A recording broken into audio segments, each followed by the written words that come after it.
Movie के starting में हम एक आदमी को देखते हैं जिसका नाम जेक होता है और वो किसी पोर्ट में होता है। ये एक स्पेस पोर्ट था जो कि स्पेस में ट्रेवल किया करता था। यहाँ पर इस आदमी को काफी देर बाद होश आया था और ये इस पोर्ट में ऑलमोस्ट 6 साल से था। उसकी टांगे पैरालाइज हो चुकी थी। लेकिन यहाँ पर पहले तो हमें समझ नहीं आता कि जेक स्पेस में क्या कर रहा है और किस लिए आया गया है। लेकिन तभी हम पास्ट के कुछ सीन्स देखते हैं जिससे हमें सारी की सारी स्टोरी क्लियर हो जाती है। जेक का एक ट्विन ब्रदर था जो कि बहुत अच्छा साइंटिस्ट था और वो स्पेस में जाना चाहता था। उसे नई नई चीजें डिस्कवर करने का बहुत शौक था, लेकिन उसकी कुछ लोगों से लड़ाई हो गई। कुछ पैसों की खातिर उसे मार दिया गया। स्पेस में भेजने के लिए भी नासा का भी बहुत खर्चा हुआ था। तो जेक ये नहीं चाहता था कि ये सारे पैसे जाया जाएं और जो उसके भाई का ख्वाब था वो खुद पूरा करना चाहता था। तो वो उसकी जगह स्पेस में चला जाता है किसी दूसरे प्लेनेट को देखने के लिए। वो यहाँ जाने के लिए इसलिए भी तैयार होता है क्योंकि वो पैरालाइज होता है और जो उसकी टांगों का इलाज था वो काफी ज्यादा महंगा था। तो उसे एक होप होती है कि जिस मिशन पर वो जा रहा है अगर वो उसमें कामयाब हो गया तो काफी ज्यादा पैसे अर्न कर सकता है और फिर वो उनको यूज करते हुए अपना इलाज करवाएगा। होता तो वो बहुत हार्ड वर्किंग है। बेशक उसकी टांगे नहीं होती लेकिन वो बहुत स्ट्रॉन्ग होता है। तो उसे खुद पर यकीन होता है कि ये वो कर लेगा। अगर बात कर ली जाए उस प्लेनेट की तो उस प्लेनेट पर ऑक्सीजन नहीं होती। उसके साथ और भी जो लोग जाने वाले थे वो सब एक जगह पर इकट्ठे होते हैं जहाँ पर वो अपने लीडर से मिलते हैं। तो उनका लीडर उन्हें समझाने लगता है कि तुम लोगों ने किस तरह से वहाँ के हालात को फेस करना है और वहाँ पर अगर किसी क्रिएचर से सामना होता भी है तो उसको किस तरह से हराना है या उसे कैसे बचना है। तभी जेक यहाँ पर एक आदमी से मिलता है और इन दोनों की ट्रेनिंग 3 साल एक साथ हुई थी। तो इनमें काफी अच्छी जान पहचान थी। तो वो आदमी जेक को उसका अवतार दिखाता है। इस अवतार में इंसानों के भी डीएनए थे और उन क्रिएचर्स के भी जो कि उस प्लेनेट पर रहा करते थे जहाँ पर ये लोग जा रहे थे। इनका प्रोजेक्ट स्टार्ट होता है लेकिन तभी वहाँ पर इस प्रोजेक्ट के लीडर आते हैं। वो सीधा इस प्रोजेक्ट के हेड के पास जाती है जो कि एक बिजनेसमैन होता है और उसने ये प्रोजेक्ट स्टार्ट किया था। वो उसे कहती है कि तुम्हारा जेक को लाने का क्या मकसद था। तो वो हेड उसे बताता है कि इसमें कोई मसला नहीं है, वो समझदार है और तुम्हें पता भी है कि हम उस प्लेनेट पर क्यों जा रहे हैं। वो उसे कीमती स्टोन दिखाता है। वो कहता है कि हम उस प्लेनेट से ये स्टोन लेंगे। ये 1 केजी स्टोन 100 करोड़ का बिकता है, यानी इसका सिर्फ 10 ग्राम 1 करोड़ का बिकेगा। तो तुम खामोशी से होने दो जो हो रहा है। फिर अगले दिन हम देखते हैं कि जेक को एक मशीन में भेजा जाता है जिससे वो अवतार बन के बाहर आता है। उसको अवतार की बॉडी में शिफ्ट कर दिया गया था जिसे पाकर वो बहुत खुश था। लंबे लंबे कान, लंबी सी दुम, लंबी सी चोटी और नीली यानी ब्लू रंग से वो काफी खुश था। फिर जेक मिलता है एक कर्स। तो वो जेक की काफी तारीफ करता है क्योंकि जेक पहले फौज में था यानी आर्मी में था और उसकी एक्टिविटीज काफी अच्छी थी। तो वो जेक से कहता है कि तुम बहुत आगे जा सकते हो और वहाँ उस प्लेनेट में जाके वहाँ के लोगों के साथ ज्यादा से ज्यादा टाइम स्पेंड करना, क्योंकि तुम जितना टाइम उनके साथ स्पेंड करोगे वो उतना ही तुम पे ट्रस्ट करने लगेंगे। और तुम जानते हो ना कि इस प्रोजेक्ट का हेड यही चाहता है कि उस प्लेनेट से ज्यादा स्टोन निकाल सके।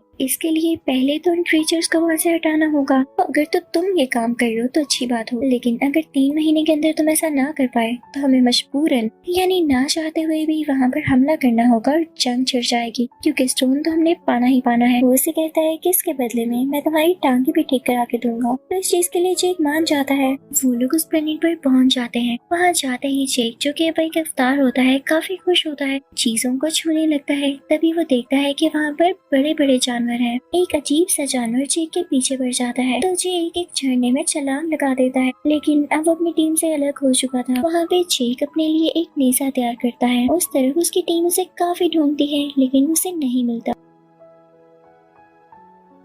तो वो लोग यहाँ से ये सोचते हुए चले जाते हैं कि ये खतरनाक प्लेनेट है और क्या पता अब तक जेक मारा गया हो। जेक वहीं जंगल में होता है। तभी हम देखते हैं कि कोई फीमेल उसे देख रही होती है और वो उसी प्लेनेट की क्रिएचर होती है जिसका नाम नीत्री होता है। वो जेक पर एरो चलाने ही वाली होती है कि तभी उस पर एक फूल आकर बैठता है। तो वो अपना डिसीजन बदल लेती है और वहाँ से चली जाती है। अब रात को जेक के पीछे उस प्लेनेट के काफी खतरनाक जानवर बढ़ जाते हैं और उस पर अटैक करने के लिए आगे बढ़ रहे होते हैं, लेकिन जेक उनसे फाइट बैक करता है। उनको भगाने के लिए आग भी जलाता है। तभी वहाँ पर नेत्री आकर उसे बचाती है, लेकिन इस दौरान वहाँ के कुछ जानवर भी मारे जाते हैं। तो नेत्री को गुस्सा आता है। वो जेक से कहती है कि तुम्हें बचाने के चक्कर में मेरे जानवर मारे गए। तो जेक उससे कहता है कि गुस्सा किस चीज का दिखा रही, अगर अपने जानवरों की इतनी फिक्र थी तो मुझे बचाया ना होता। तो नेत्री उसे कहती है कि तुम बिल्कुल बच्चे हो। तो जेक उसे कहता है तो फिर मुझे सिखाओ कैसे लड़ा जाता है। इसी के साथ जेक की बॉडी पर वही ग्लोइंग फ्लावर्स आकर बैठ जाते हैं। नेत्री इस कबीले के सरदार की बेटी होती है। तो वो जेक को अपने कबीले के पास लेकर जाती है। उसके कबीले के लोग जेक को मारना चाहते हैं लेकिन नेत्री उनको रोकती है।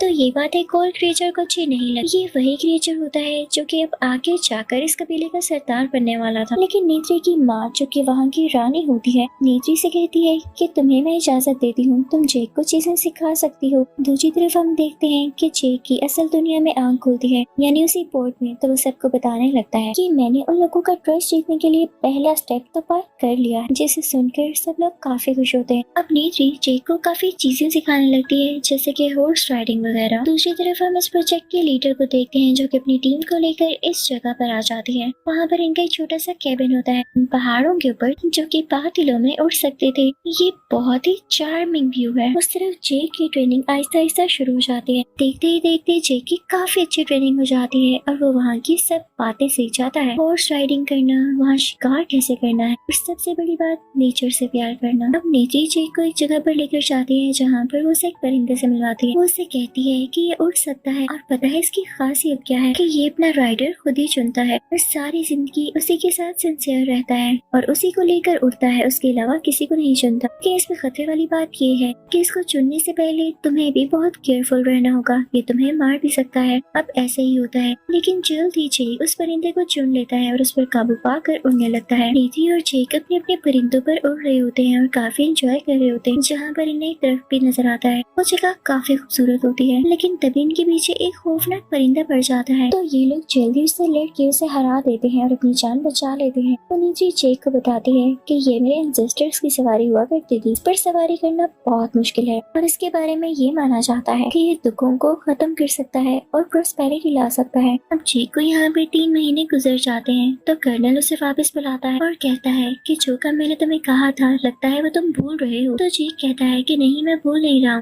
बस कल उनका एक इवेंट है जिसमें वो सारे लोग मुझे एक्सेप्ट कर लेंगे, यानी मैं भी उनका हिस्सा बन जाऊंगा। तो कर्नल कहता है कि अगर तुम ऐसा ना कर सके तो मैं वापस तुम्हें जमीन पर भेज दूंगा। तो जेक कहता है कि आप फिक्र नहीं करें, मैं कल उनको उस जगह से हटा दूंगा। तो कर्नल कहता है कि चलो देखते हैं। अगला दिन आ जाता है और वो इवेंट होता है जिसमें सब लोग, यानी उस प्लेनेट पर रहने वाले सारे क्रिएचर्स जेक को एक्सेप्ट कर लेते हैं। नेत्री जेक को एवा का दरख्त भी दिखाती है जो कि उनका प्योर दरख्त होता है और वो हमेशा ग्लो किया करता था। यहाँ पर नेत्री जेक को ये भी बताती है कि तुम चाहो तो इस कबीले में से किसी भी लेडी को चुन सकते। तो जेक उसे कहता है कि मुझे तो तुम अच्छी लगती हो और यहाँ पे नेत्री भी मुस्कुरा देती है। तभी हम देखते हैं कि कर्नल वहाँ पर मुझे दरख्त गिराने लगा है क्योंकि वो अपना काम शुरू करने वाला होता है, जिसे देखकर सारे कबीले वालों को गुस्सा आ जाता है। जेक उनको रोकने की काफी कोशिश करता है लेकिन इंसान तो रुक नहीं रहे थे। ये सब देखकर वो क्रिएचर जो इस कबीले का नया सरदार बनने वाला था जेक पर हमला कर देता है और नेत्री उसे बचाती है। अब इस प्रोजेक्ट के लीडर कर्नल से कहती है कि जरूरी नहीं है कि तुम उनकी जमीन खोद कर उनके दरख्तों को गिरा कर स्टोन को हासिल करो, क्या पता स्टोन चारों तरफ हो। तब तक जेक भी आ जाता है जो कि आकर कर्नल को समझाता है और इस प्रोजेक्ट के हेड से भी कहता है कि आप लोगों को ये स्टोन क्यों चाहिए। वो लोग नेचर को बहुत पसंद करते हैं, वो कभी भी यहाँ से नहीं जाने वाले। तो कर्नल कहता है कि हमें इससे फर्क नहीं पड़ता, अगर वो नहीं जाएंगे तो मैं तुम्हें पहले ही बता चुका हूँ कि हम जंग करेंगे। अब कल सुबह ऐसा ही होगा। लीडर और जेक उन्हें समझाने की काफी कोशिश करते हैं लेकिन वो तो सुन ही नहीं रहा होता। वो बस उनको इतना सा मौका देता है कि तुम लोग वापिस अपने अवतार में एक बार जा सकते हो और उनको डील कर सकते हो, ये तुम लोग के पास आखिरी मौका है। इस प्रोजेक्ट के लीडर और जेक अपने अपने अवतार में चले जाते हैं और दोबारा से उस प्लेनेट पर जाते हैं जहाँ पर जेक जाकर सब कुछ सच सच बता देता है कि मुझे यहाँ पर इसीलिए भेजा गया था कि मैं आप लोगों को इस जगह से हटा सकूं क्योंकि हमें यहाँ से कुछ जरूरी चीजें चाहिए। तो नेत्री सुन के रोने लगती है और चिल्लाने लगती है कि तुमने मुझे धोखा दिया है, तुम अब तक ड्रामा करते आ रहे थे। उस प्लेनेट के क्रिएचर्स जेक और उस प्रोजेक्ट के लीडर को कैद कर लेते हैं। तभी वहाँ पर कर्नल अपने लोगों के साथ आ जाता है। जेक उसे मना भी कर रहा होता है लेकिन वो फिर भी इस तरफ आ जाता है। अब इस कबीले के लोग उन पर अटैक करने लगते हैं लेकिन वो अपने बो और एरो से कितना अटैक कर पाते। कर्नल उन पर बॉम्ब्स फेंकने लगता है जिससे हर तरफ आग लग जाती है और कबीले के लोग डर के रोने लगते हैं। तभी एक फीमेल क्रिएचर जेक के पास आती है और उसे खोलते हुए कहती है कि हमारी जान बचाओ। लेकिन इतनी देर में कर्नल वो दरख्त भी गिरा देता है जो कि उनका प्योर दरख्त था। सब लोग ये देख के काफी दुखी होते हैं और उन्हें इंसानों पर काफी ज्यादा गुस्सा आ रहा होता है। इस सब में नेत्री के फादर यानी इस कबीले के लीडर की भी डेथ हो जाती है। इस प्रोजेक्ट का हेड और कर्नल ऑर्डर्स देता है कि जेक और इस प्रोजेक्ट के लीडर को अरेस्ट कर लिया जाए। लेकिन तभी वहाँ पर एक पायलट आती है जो कि फाइटर प्लेन चलाया करती थी। वो उनको आकर आकर बचाती है। अब ये सारे लोग एक और स्पेसशिप में होते हैं जहाँ पर कर्नल की फायरिंग की वजह से इस प्रोजेक्ट की लीडर जख्मी हो चुकी होती है। यहाँ पर जेक दोबारा से अपने अवतार में आ जाता है, लेकिन जेक देखता है कि यहाँ के सारे लोग किसी और जगह चले गए और वो वहीं पर होता है जहाँ पर उनका प्योर थ्रस्ट गिर चुका था। उन्हें लग रहा था कि जैसे जेक भाग चुका है और वो इनकी मदद के लिए कभी भी नहीं आएगा, लेकिन अब की बार जेक उसी परिंदे पर सवारी करता हुआ था जिस पर नेत्री के एंसेस्टर्स ने सवारी की। इन लोगों का यही मानना था कि जो इस परिंदे पर सवारी करेगा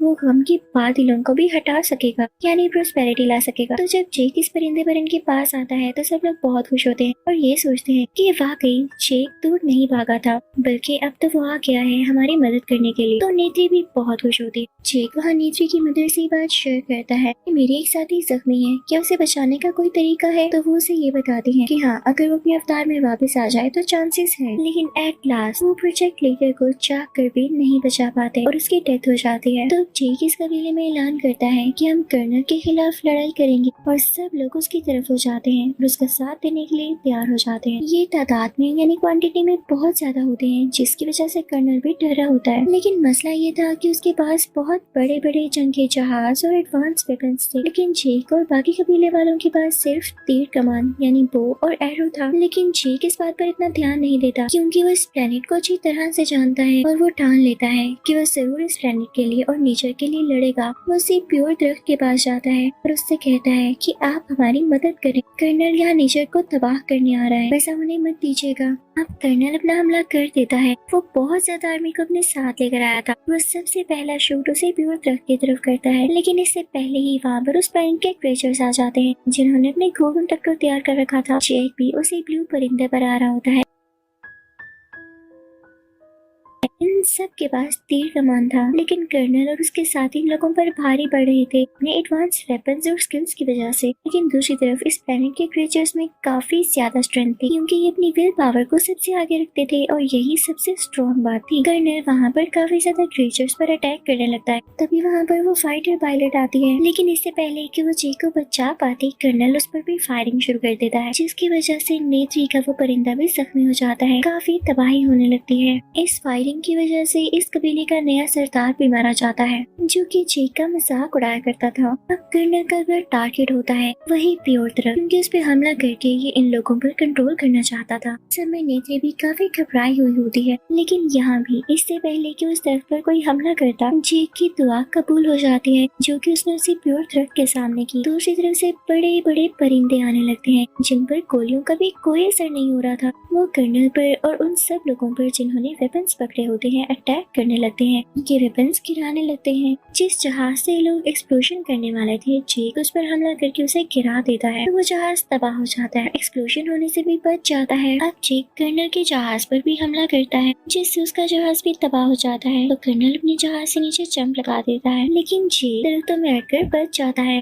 तभी कर्नल को वो कैबिन नजर आता है जिसमें जेक होता है, यानी जेक का ह्यूमन वर्जन जो कि अभी बेहोश था। तो वो सोचता है कि इस पर हमला करके जेक को ही मार डाले, तो जेक के मरने के बाद इसका अवतार कैरेक्टर भी खत्म हो जाएगा। लेकिन इससे पहले ही वहाँ नेत्री आ जाती है। वो कर्नल से काफी लड़ती है, लेकिन यहाँ पर वो कमजोर पड़ रही होती है और तभी वहाँ पर जेक आ जाता है। जेक कर्नल को अपने ह्यूमन वर्जन को मारने के लिए रोकता है, लेकिन कर्नल उसकी चोटी पकड़ लेता है और उसे ऊपर हवा में उठा लेता है। उसे काफी ब्लैकमेल कर रहा होता है कि मैं तुम्हें मार डालूंगा। लेकिन इससे पहले कर्नल जेक को हाथ भी लगाती थी, वहाँ आके अपना तीर चलाती है जो कि सीधा कर्नल को लगता है और अब इस बार कर्नल वाकई मारा जा चुका था। तभी जेक भी बेहोश हो जाता है क्योंकि उसे भी चोट आई थी और वो अपने ह्यूमन वर्जन में कैबिन में वापस आ जाता है। उसे सांस नहीं आ रहा होता क्योंकि यहाँ पर ऑक्सीजन काफी कम होती है, लेकिन तभी यहाँ पर नेत्री आती और उसे ऑक्सीजन मास्क लगाती है। दोनों स्माइल करते हैं क्योंकि नेत्री ने जेक की जान बचाई थी और जेक ने नेत्री का प्लैनेट। मूवी के लास्ट सीन में हम देखते हैं कि बाकी सब इंसानों को जमीन पर भेज दिया जाता है और सिर्फ जेक को वहाँ पर रखा जाता है और उसके साथ कुछ सिलेक्टेड लोगों को जो कि इन क्रिएचर्स के साथ मिलकर रहने वाले थे। जेक को हमेशा के लिए उसकी बॉडी से निकाल के इस अवतार कैरेक्टर में ही बदल दिया जाता है और अब वो नेत्री के साथ और इस प्लेनेट में काफी ज्यादा खुश होता है। इसी के साथ इस